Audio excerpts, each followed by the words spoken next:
Hi guys.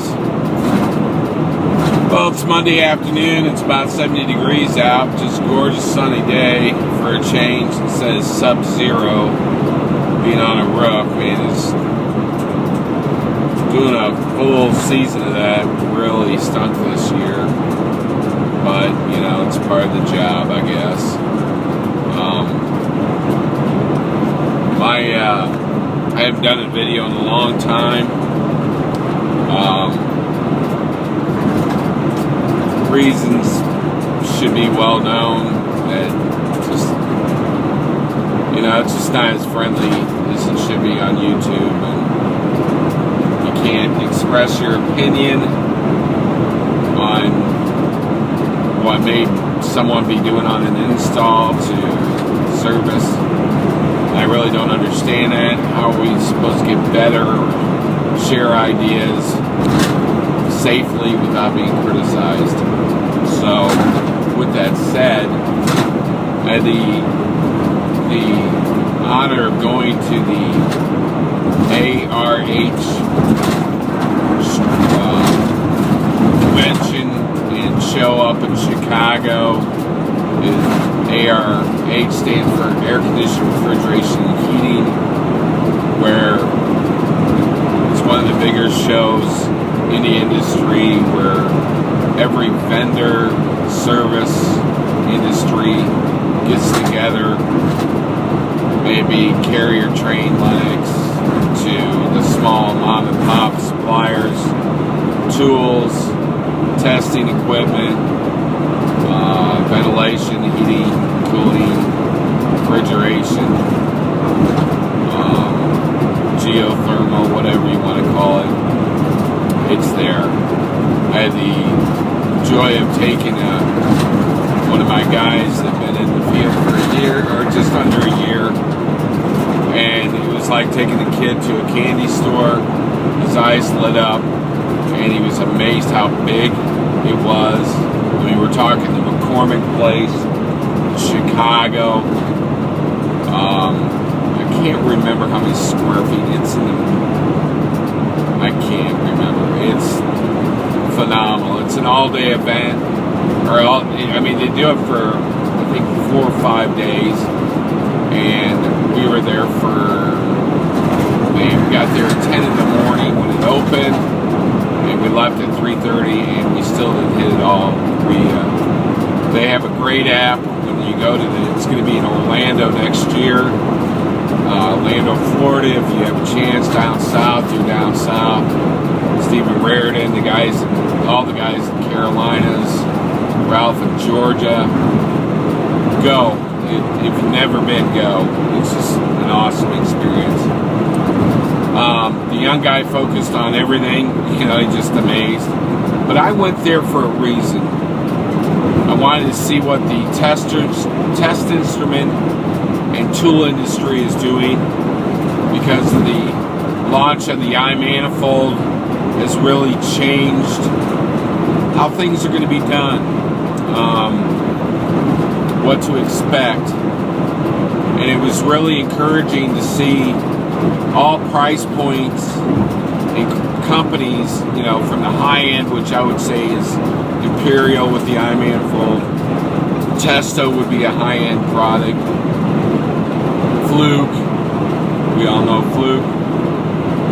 Two companies that,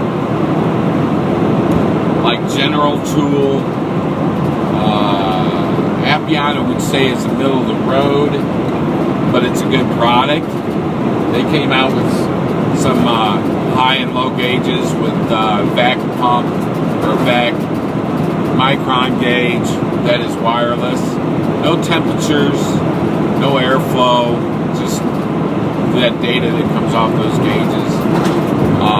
Just hooking them up, and you get your iManifold or your iPhone or your Android product and hook up or link up. One company, I can't even remember who they were, they made a digital gauge set that looked exactly like Testo 550, the body of it. Everybody's getting the camouflage put camouflage cases on, and I found that very humorous. You know, you'll be out in the jungle, you know, doing a service on an AC unit. You'll need your camouflage gauges, or you're hunting and doing a service call at the same time. I don't know, it's kind of funny. But, you know, it's just, you know, there's a lot of hunters out there, or guys that like camo. So it was really a neat show. But one of the amazing things about the show is when I walked up the tool companies like Testo and Imperial and Fluke and Yellow Jacket, Flying Tools, I was recognized from YouTube. Now, mind you, I'm not a guy with 6,000 subscribers or 2,000 subscribers. It's a guy that enjoys YouTube as a viewer, and I love the industry, so I share my thoughts. And of course, we all know why I can't share, you know, a service call because of trademark issues and company rules and yada yada yada. But the number one subject was YouTube, about YouTube with these people, is that these companies really enjoy YouTube. They love their products being shared on YouTube. But the number one problem was the vile language, the negative attacks against people that are trying to do something positive. But the vile language was the hugest issue. They mentioned by name several people that they would never beta test or share their videos or product being used by these people on YouTube. That was the number one issue. One gentleman made a comment that, and we know this company very well, YouTube has a bunch of idiots. And their product is shared, it's beta tested. And he'll be damned if he even puts his name on or shares their product with someone that has so much foul language in their vocabulary. He goes, these people driving around in company vehicles with their name on it, they share their company name on YouTube, and they're just cussing like sailors. And he just doesn't understand the thought theory. Yeah, you got free speech, but you also have a business that you want to project, or you would think you want to project some kind of integrity. So, just thought I'd give you a heads up. I know this has been said, but this is from the word of mouth of these guys in the industry. They will not be associated with people that are negative or use foul language on YouTube. So I wish you all well,